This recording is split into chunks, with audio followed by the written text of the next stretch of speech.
Willkommen zum nächsten Video. Heute geht es um die Top 3 Produkte verschiedener Kategorien von dem lieben Robert, dem Wachsfetischisten aus Euskirchen. Er wird uns seine Top 3 Reinigungsprodukte, Top 3 Polituren, Top 3 Versiegelung und Top 3 Tools und Hardware vorstellen. Starten wir mit den Produkten der Kategorie Reinigung. Was sind deine Top 3 und jetzt das erste Produkt bitte? Multistar. Der Multistar ist ein alkalischer Vorreiniger, der sehr breit einsetzbar ist. Man kann sich der Verschmutzung ein bisschen der Konzentration anpassen und der ist halt sehr materialverträglich. Ne? Wofür nutzt du den? Vorreinigung und bei hartnäckigen Sachen auch im Innenraum. Ne? Nächstes Produkt bitte. Purifica ist ein saures, sehr saures Shampoo, was ich aber nicht als Shampoo nutze, sondern als Dekontaminationsspray, was ich dann dementsprechend vormische in einer Sprühflasche und dann nach der Wäsche quasi nochmal drüber gehe und drüber wasche. Und dann ist das Produkt auch sehr sparsam. Man braucht dann nicht so viel, wie hinten auf dem Etikett steht. Ich nutze es halt ein bisschen anders und komme damit super zurecht. Produkt Nummer 3, Robert. Sonax Redmax, ne? Felgenreiniger. Warum der Redmax und nicht ein anderer? Funktioniert halt sehr gut, ist leicht sauer, ist Haut-pH-neutral, ne? Erzielt seine Wirkung schnell und ist halt auch effizient. Ne?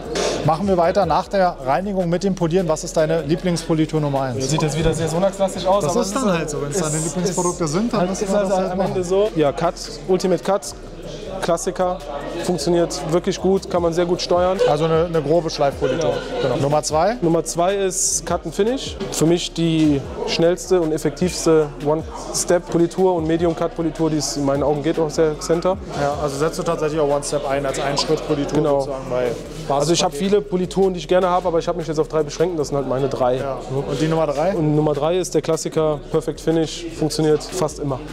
Was gefällt dir an der so besonders gut? Dass sie sich einfach super durchfahren lässt und auch effektiv ist. Ne? Sie hat einen guten, schnellen Cut für eine Finish-Paste, der halt relativ schnell nachlässt und man halt die Finish-Politur am Ende halt nicht ewig fahren muss. Ne? Und so. Auch easy von der Abnahme und deswegen finde ich das meine Politur. Kommen wir zu deinen Lieblingstools. Was ist da dein... Ah ne, wir haben nach dem Polieren natürlich noch das Versiegeln. Ja.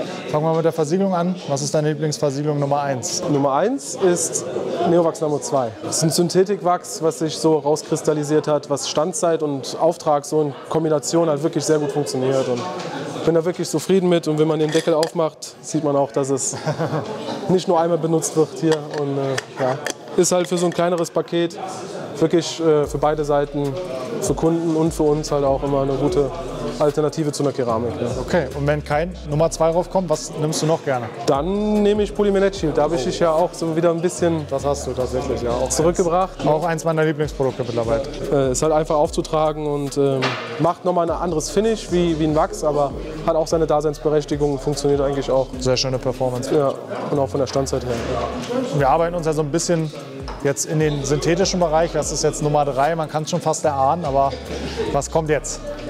Immer noch CC Evo. Keramikversiegelung, 2-Schicht für alle, genau. Die nicht kennen. Warum jetzt die? Es gibt ja auch viele Keramikversiegelungen auf dem Markt, da stehen auch ein paar bei dir im Schrank. Ist nicht die einzige, die ich nutze, ja. Aber das ist die am wenigsten, ja, wie soll ich sagen, auf gut Deutsch gesagt Stress am Hinterher macht. Ne? Sie funktioniert, man kann sie nochmal nachlegen, beziehungsweise Glosscoat. Ja. Und die Fleckempfindlichkeit ist sehr gering und die Standzeit ist einfach roundabout. Halt von allen Charakteren, die es vorweist, eigentlich für mich so das, was ich brauche. Last but not least, deine Tools. Womit starten wir? Was willst du nicht missen bei der Aufbereitung? Ich weiß nicht warum, sie hat sich bei mir, seitdem dieser tolle Teller von APS da ist, so wieder etabliert, dass ich sie... Alle Produkte übrigens unten verlinkt, wenn ihr nachgucken wollt. Auch dieser tolle Teller. Hat sich bei mir so etabliert, macht ultra Bock damit zu arbeiten, so geil einsetzbar. Man hat, wenn man einen zweiten 12 mm Hubadapter hat, den 50er Teller mit dabei, zack, an der Stoßstange. Man nimmt sich den Wagen, 5, 6 Polierpads von jeder Größe und hat einfach auch mit dem, seitdem ich muss aber sagen, ich arbeite lieber mit diesem großen 4 Ampere-Stunden Akku, weil er mir, irgendwie habe ich dann länger Cut mit der Maschine. Ja. Womit machen wir weiter? Produkt Nummer 2. Oh, Licht. Ein billiges Lichtpanel. Das haben wir auch. Genau. Auf deine Empfehlung übrigens. Ja, ja, für Coating-Rückstände. Ne? Ist halt so ein diffuses Licht wie hier oben. Und das ist auch so ein bisschen, sogar ein bisschen dunkler, ja. Genau, weniger intensiv. Und ja, hinten einfach ganz provisorisch so einen Griff dran gebaut und damit halt Highspots von Keramikversiegelungsüberständen suchen. Funktioniert super damit. Und ja, hat sich bei mir so etabliert und das ist, glaube ich, das meistgenutzte und billigste Gadget so bei mir im Schrank. Ja, das glaube ich gerne. So, kurz vor Ende des Videos das letzte Produkt aus Roberts Top 3. Immer noch Kategorie Tools und Hardware. Robert, Wieder Licht. Coast, die Coast-Lampe, ja. Seitdem sie draußen ist, hat sich bei mir etabliert. Man nennt sie auch Assi-Lampe. Assi-Lampe, weil sie halt mehr zeigt, als eigentlich nötig ist, vom Lack zu sehen. Aber sie ist schon, ist schon heftig. Wer denkt, er kann polieren, gerade bei Unischwarz, muss auf jeden Fall mal die Lampe kaufen, weil du wirst eines Besseren belehrt. Das kannst du mir definitiv glauben. Aber dadurch steigt natürlich auch die Qualität der Arbeit, der Anspruch, das Üben. Von daher kann ich durchaus verstehen. Also eine Scan-Grip funktioniert genauso, aber es gibt für mich 2 Stufen von Aufbereitung. Und irgendwie bei einer Verkaufsaufbereitung fange ich nicht an, mit einer Coast-Lampe rumzuarbeiten. Da mache ich mich selber nur wild und möchte dann trotzdem mehr. Und am Ende des Tages ist man dann wieder mehr am Polieren, als gebucht wird. Also muss man da schon Unterschiede machen, wo man die Lampe einsetzt. Das heißt nicht, dass jedes Ergebnis mit dieser Lampe 100% sein soll. Besonders wenn ein Auto als Leasingrückläufer oder verkauft werden soll, ist das wieder eine andere Geschichte, als wenn wir eine Keramik auftragen. Ja. Robert, ein Tool konnten wir jetzt hier nicht auf die Kiste packen, aber darüber haben wir gesprochen. Du hast lange dich darauf gefreut, die Hebebühne. Erzähl vielleicht noch 2, 3 Worte dazu, warum du nicht mehr ohne Hebebühne arbeiten willst. Ja, ganz einfach. Ne? Man sieht besser, man muss nicht auf dem Boden mit dem Schneidersitz vor dem Auto sitzen, besonders auch schweller arbeiten, hinten auspropolieren, hinterher auch an den Stoßstangen unten die Kleinigkeiten. Man hat viel mehr Winkel, wo man ableuchten kann und am Ende des Tages freut man sich halt auch mal ein bisschen mehr stehen zu können oder halt in einer korrekten Position sitzen zu können, ne? Und nicht halt den hier zu machen. Ne? Und ich glaube, du kannst da ein Lied von singen. Ja. Ich glaube, du willst auch nicht mehr missen.